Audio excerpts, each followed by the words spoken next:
Sama-samang panonoodin ng mga kaanak ng mga biktima ng madugong extrajudicial killings ang pagsisimula ng confirmation of charges hearing ni dating Pangulong Rodrigo Duterte sa ICC. At live mula sa Maynila, may umaarangkadang balita si JM Pineda. JM, ano latest dyan? Jack, sama-sama ngang manonood ang mga kamag-anak ng biktima ng EJK victims dito sa Catholic Trade Building kung saan mamayang konti lamang ay magsisimula na yung live streaming kung saan ilang pamilya nga yung nandito. Sa talanga ng Project Paghilom ay aabot sa 70 na mga pamilya ang pumunta dito para manood ng live stream ng confirmation of charges hearing ni dating Pangulong Rodrigo Duterte. 4 na araw gugulong ang pagdinig sa kaso ni dating Pangulong Rodrigo Duterte kaugnay ng crimes against humanity dahil sa madugong drug war na pinalaganap sa kanyang administrasyon.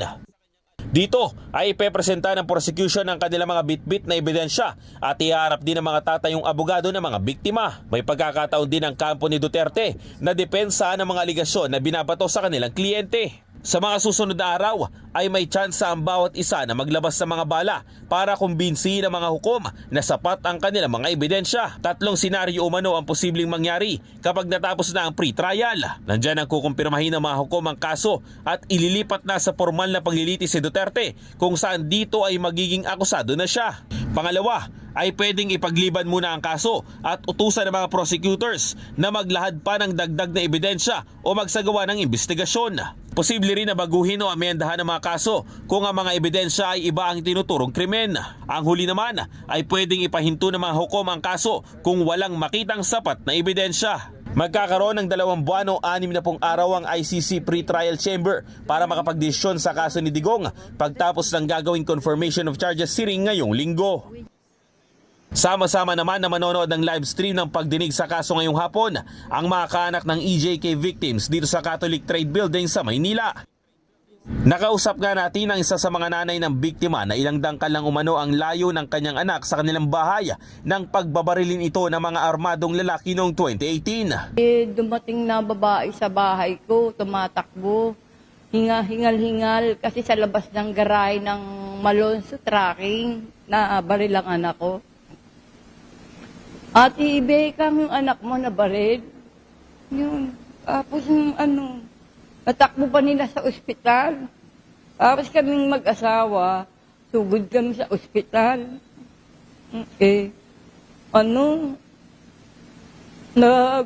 Naliligo sa dugo yung anak ko. Hindi umano niya matanggap na sa isang iglap ay nanakawin lang ng kusino man ang buhay ng kanyang anak. Malaking bagay daw na masaksiyan niya ang gagawing confirmation of charges hearing sa dating Pangulo na itinuturong ulo sa madugong kampanya kontra droga. Maganda yung kinalabasan ngayon ng ICC na nahuli si Duterte para managot din siya sa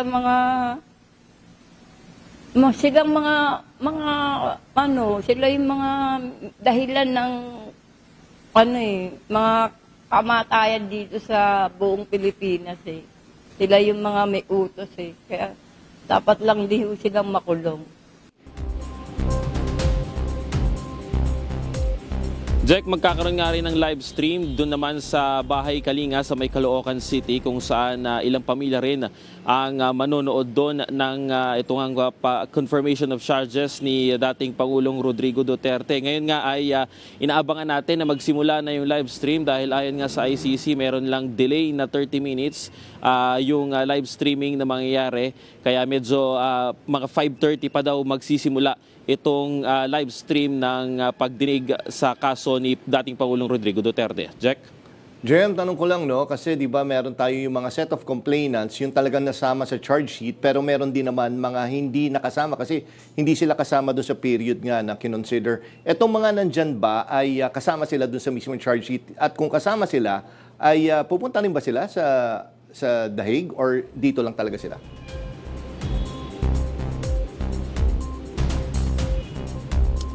Yes, Jack, base doon sa mga nakausap natin kanina, halos lahat sila, yung mga nangyaring insidente ay 2018, 2019, pababa yung mga nangyaring pagpatay doon sa kanilang mga kaanak. Kaya pasok na pasok sila doon sa time na sinabi ng ICC. Pero yun nga, ang ilan dito na nakausap natin, hirap sila sa pinansyal na pera, kaya hindi sila agad-agad makalipad doon sa dahig. Kaya naman itong Project Paghilom ay nag-set up nga ng live streaming para naman kahit papano itong mga kaanak na hindi makakapunta mismo doon sa ICC ay mapanood nila yung live stream nitong pagdinig ng isang buong linggo para dito sa kasong Crimes Against Humanity laban nga dito sa dating Pangulo. Jack? Okay, maraming salamat, JM Pineda.